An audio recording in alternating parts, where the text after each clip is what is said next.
What's going on, everybody? Welcome back to the Pack a Day podcast. I'm your host, Andy Herman. You can follow me on Twitter at Andy Herman NFL. Today, we are going to be going through a very fun exercise. I'm going to be doing 4 different mock draft simulators, and this was a lot of fun to do a season ago. I know a lot of people liked it. Hopefully, you will enjoy this as well.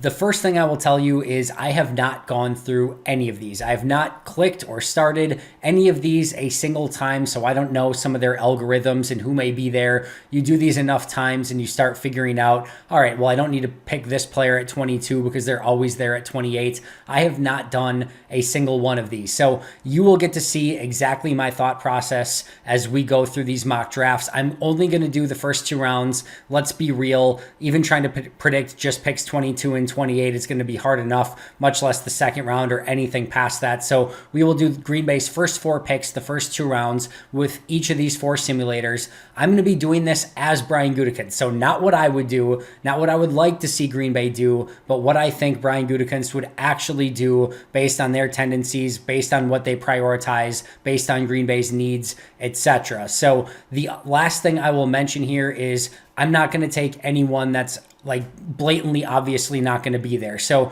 if I get to pick 22 and Aiden Hutchinson is there, I am not going to select Aiden Hutchinson. I don't think that does Green Bay or like us in this process any favors because we know Aiden Hutchinson is not going to be there. If he is there at pick 22, that means that something insane has happened and there is like a police report out for, or like a warrant for his arrest like the day before draft night, and that's why he's there at pick 22. So if I see Aiden Hutchinson or somebody completely unrealistic there in their, Green Bay's picks, I'm just going to pretend that those names are not there and we'll move forward with somebody else. So without further ado, hope you enjoy this exercise. You are going to see me go through this live, no editing, no cutting, no nothing.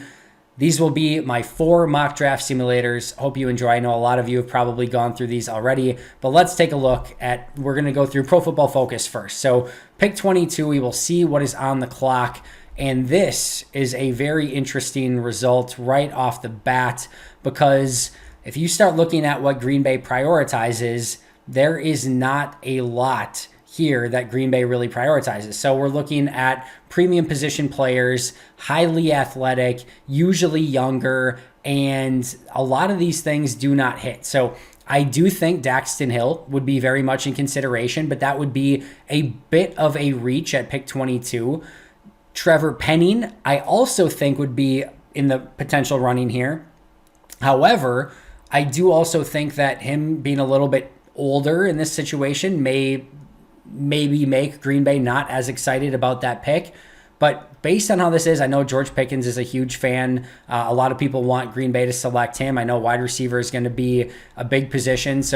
But I am going to go here based on this board. I do not love this player, but I think he will be high on Green Bay's board. I know a lot of people are thinking wide receiver, maybe edge rusher, maybe safety, but I'm going to go Trevor Penning out of Northern Iowa. I know some people are probably thinking, Andy, Trevor Penning's not going to be there. I know other people may be thinking, Andy, I don't think Green Bay is going to go maybe in that direction, but knowing how Green Bay values athleticism, he is an insane athlete. I don't think that always translates to tape super well. I think his technique is a bit of a mess. I think he's going to need a clean slate in that regards. But I do think he can play right tackle. I think you could potentially pinch in inside, and we know that Green Bay needs depth. So this may not be a popular pick here, but I'm going to go Trevor Penning with pick 22. And then pick 28, we are going to be back on the clock again. And this is another really interesting decision. Again, at pick 22, we already had a lot of people off the board potentially for Green Bay. I don't love the wide receivers that are potentially left here. And if I'm looking at this, I think Travis Jones could potentially be a possibility, but I'm going to go Lewis Cine out of the University of Georgia. Again, I know people are going to freak out if there's no wide receivers in the first round, but offensive line and safety are 2 real possibilities and positions of need. I think Cine immediately fits in at that safety position next to Adrian Amos. I think you could play Darnell Savage in the slot. I think Cine could play some box safety on obvious passing downs. You could also put Amos in the box and Savage and Cine next to each other. This is a player that will scream down in the box on early downs when needed. He has fantastic athleticism. I think he fits Joe Barry's cover 2 incredibly well. I'm going to go Lewis Cine with the pick here. Not in love with this draft. I'm just going to be totally transparent. This would not be a draft that I would love for Green Bay, but I think there is some real opportunity and possibility here. So Now we're on the clock, and now things get a little bit dicey, right? Because we know Green Bay is going to need a wide receiver. And let's just swap over here to wide receiver. And all of a sudden, some of our top options are off the board. Now, I know that Pro Football Focus has him ranked as their 98th player. I think Green Bay is going to value this player a lot more. I don't even think it's totally out of the realm of possibility that they could look at him at pick 28 or maybe move back from 28 and look at him in early round 2. I'm probably going to go Alec Pierce here, but I just want to look at everything else just to make sure I'm not missing an obvious player here. So yes, I know Drake Jackson could also be a possibility here, but I'm going to go wide receiver, Alec Pierce. Didn't mean to do that. We're going to draft him. So Alec Pierce with pick 53, and then we are right back on the board with pick 59. And now one of the positions that we haven't had the chance to address yet. This is another player I think Green Bay is going to be very high on. We have an ultra athletic, young, talented edge rusher at a position of need, and I'm going to go with Drake Jackson, edge rusher out of USC. So we will see. I don't think Pro Football Focus is going to exactly love my draft board here. They give me a B- overall. But Trevor Penning, they get that offensive tackle, somebody who can come in and compete day one at right tackle with Yosh Nijman. If he looks great, you can then, when Elton Jenkins comes back, probably put him at right guard and put Royce Newman back in a rotational role. Josh Myers at center, John Runyon Jr. at left guard, and David Bakhtiari at tackle. So you go Bakhtiari, Runyon, Myers, Jenkins, Penning, if everything is perfect. And then if not, if Penning doesn't pan out, or if Yosh wins that battle initially, maybe Penning needs more time. Now Jenkins comes back, and now you could look at Royce Newman, or maybe even Penning kicks inside to guard in that, in that situation as well. It just gives you some additional versatility. Again, I don't love Penning. I'm not doing this as to what I would do. I'm doing this as to what I think Green Bay would do. Penning might be a little bit overaged for what Green Bay likes, but I think they may be willing to take a little bit more of, sort of age risk here based on what they need. They need offensive line. They need somebody to come in and compete right away. They need more depth. They need players who are a little bit more ready. So maybe bringing in that 20, 21, early 22-year-old who's going to be ready in 2 years, that doesn't do them much. They have a 2-year window right now, probably with Aaron Rodgers, right? So Trevor Penning, pick number 1 for Green Bay, pick 22 overall. Lewis Cine comes in. He immediately fits at that potential starting safety spot with Darnell Savage potentially moving to the slot. You've got Stokes and Jair on the outside on early downs. Now on obvious passing downs, you move Cine probably either to safety with Amos in the box, or Amos and Savage back at safety with Cine and Devondre Campbell in the box, Jair in the slot, Douglas, and then Eric Stokes on the outside. It gives you a ton of flexibility and versatility on the defensive side. I guarantee you players would fall in love, or Packer fans, I should say, would fall in love very fast with Louis Cine at that position. Alec Pierce, again, a player that I really believe Green Bay will love and value. Does Green Bay get enough at wide receiver with these first 4 picks? You could argue they do not, but I think they, again, will very much value Alec Pierce at this spot. And again, getting really all 4 positions of need here: offensive tackle, safety, wide receiver, and edge with those first 4 picks. And then again, Drake Jackson, incredibly athletic, super young, going to need some time to develop, but he doesn't have to come in and be a starter right away. He would back up Rashawn Gary and Preston Smith, bring a little juice off the bench, be a huge upgrade from, Tipa Naliai and Jonathan Garvin right now. So not my favorite draft in the world, but one I could certainly understand, and I could see Brian Gutekunst really liking all 4 of these players. All right, let's go to the Pro Football Network. Green Bay, 2 rounds fast. Let's get right to it.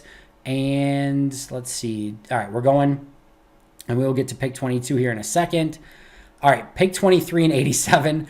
George Karlaftis is on. Drake London is on the clock. That could be tough to pass up, but I like both of those players. I mean, I don't think you can pass up pick 87 to move up 1 spot. So let's see, 49 and a future second. That's really tempting too. And I'm not going to trade with the Bears. I don't care. Although, 2 second-round picks is that? That's really tempting as well. All right, so I've got 2 offers. I'm going to move down 1 spot, and I'm going to pick up a 3rd-round pick here. I'm going to close this out, and I'm going to accept Arizona's offer. So they take Karlaftis.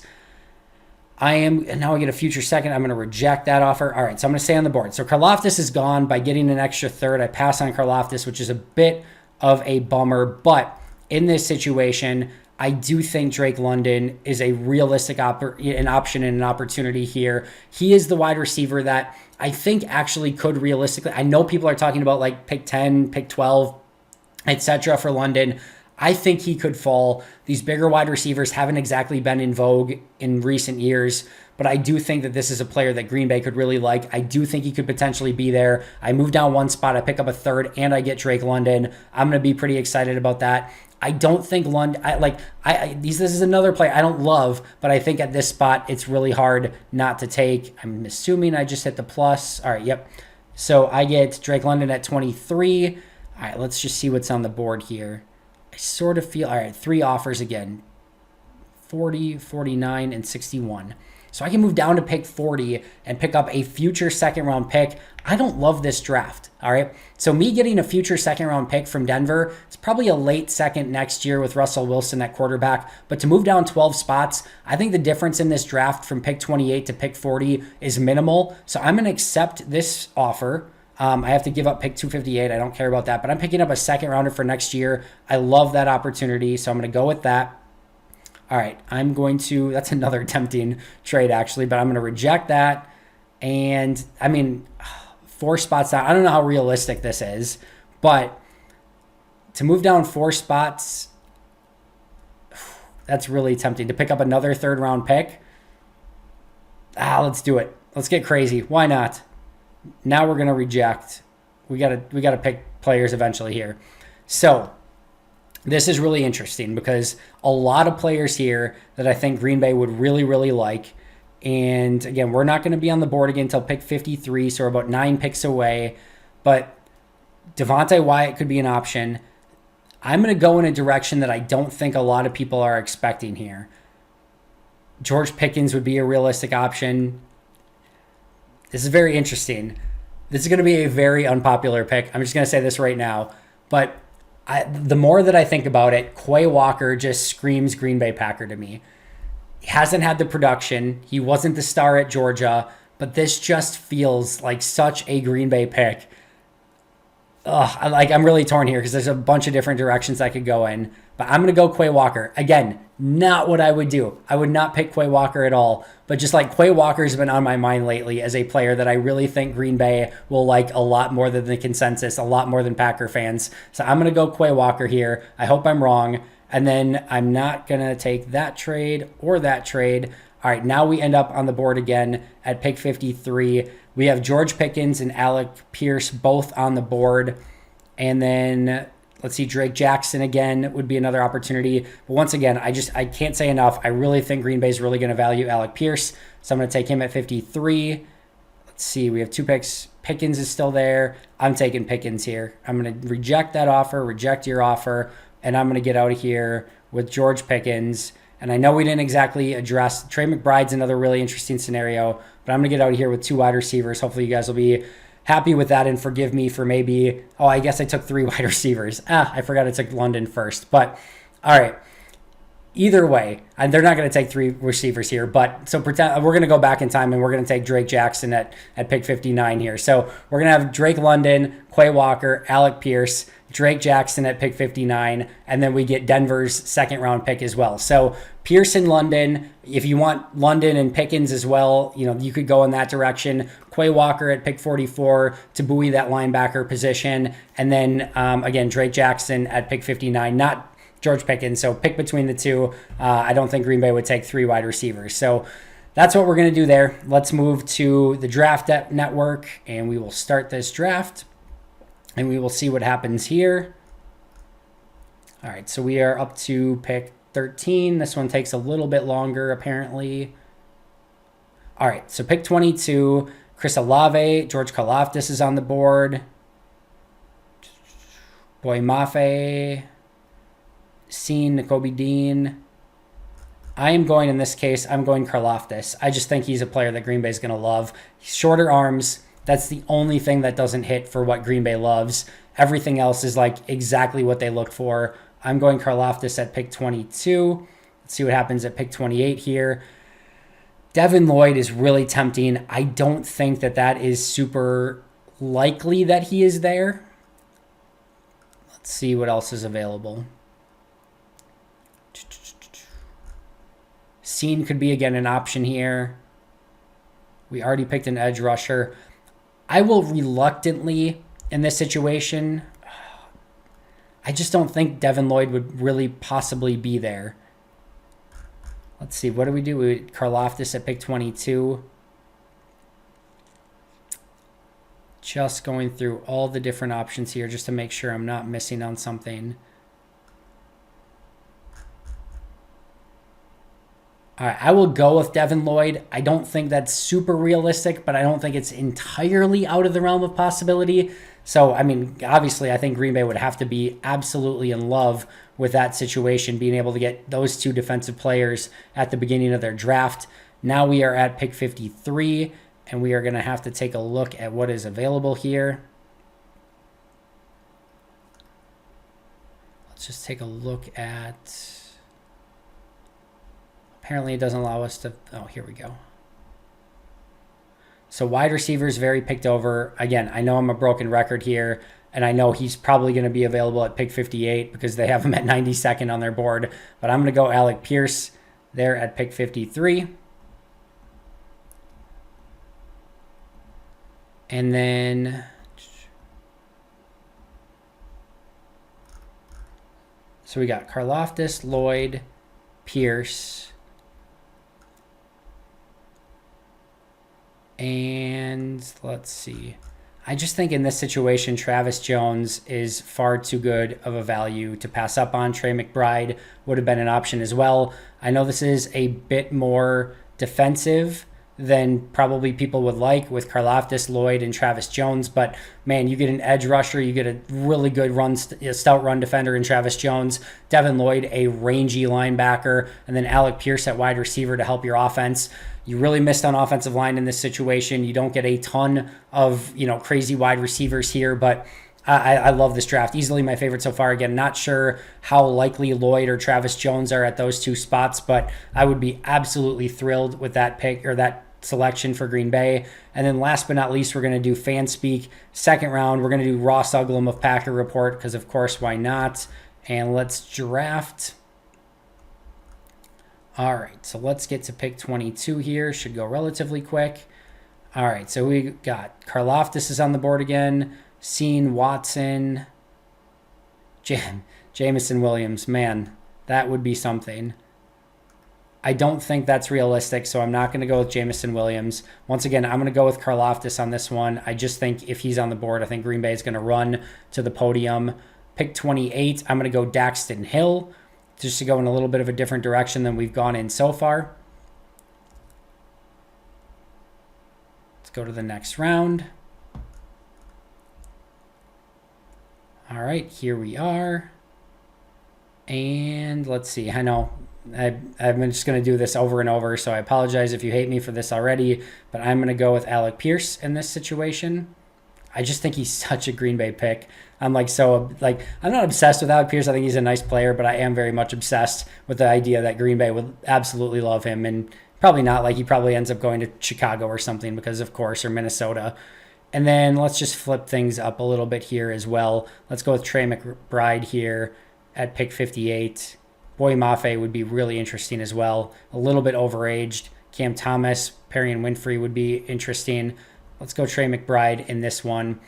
So in this situation, we get George Karlaftis and Daxton Hill, two really unique defensive players with a wide receiver and a tight end to give Aaron Rodgers some weapons. So if we are recapping here, in our first draft, we get Penning at pick 22, Scene at pick 28, Alec Pierce, and then Drake Jackson. We hit all four of the main needs: offensive line, safety, wide receiver, and edge rusher. Like this draft, don't love it. And then this one, remember, we're going to say that this is actually Drake Jackson as well. So we get Drake London in the first, then we trade back, we get Quay Walker, we get Alec Pierce, and then we get Drake Jackson. We also pick up a second. Remember, we also picked up a future third in this pick as well, if I remember correctly, in this mock as well. So like this one, again, you could go Pickens or Pierce here, could go either way. Again, Quay Walker is just a player that screams Green Bay to me. Maybe they pick him at 53 or 59. London, I think, is maybe unlikely that he's there at 22, 23, but don't hate it. Again, picking up a second, I absolutely love in next year's draft. In this one, we get Karlaftis. I don't think Lloyd is super realistic, but if he's there, I think you'd have to run to the podium. Alec Pierce and then Travis Jones. You hit really improve your depth on the defensive line. You get, linebackers some serious help. Being able to play Devondre Campbell and Devin Lloyd next to each other would be insane. Also think Devin Lloyd can help out on special teams. You get a wide receiver, and then you get some depth at edge rusher as well. We really miss on offensive line in that one. And then in this one, we miss on offensive line as well, but we get our edge rusher help. We get our safety help / nickel corner potentially. We get a wide receiver, and then we get a playmaking tight end who has the ability, again, to give Aaron Rodgers a target in the pass offense as well. So let me know which one you like best. I'm sure, again, this is not, I can't be more clear. These are not what I would do. These are what I think Brian Gutekunst could do. These are all players that I think would be very high on Brian Gutekunst's draft board. The best part is we will get to wait and see what direction that they ultimately go with. Thanks for joining me for this exercise. I always appreciate you. It will be Jacob Westendorf here tomorrow with an all-new episode. As I mentioned, I'm going to be in Los Angeles and Las Vegas. I'm hoping to do a couple unique episodes. I may not have the best picture quality. I should have quality sound. I don't know for sure yet, but I'm going to try to hopefully do a couple things, or I might just have fun and party in LA and Vegas, and you guys might see me in a week. Either way, enjoy the draft. Enjoy everything. I can't thank you enough. We will continue doing this 365 days a year. I have great guests lined up for you all week, so make sure to subscribe if you haven't already. But until next time, and as always, go Pack Go.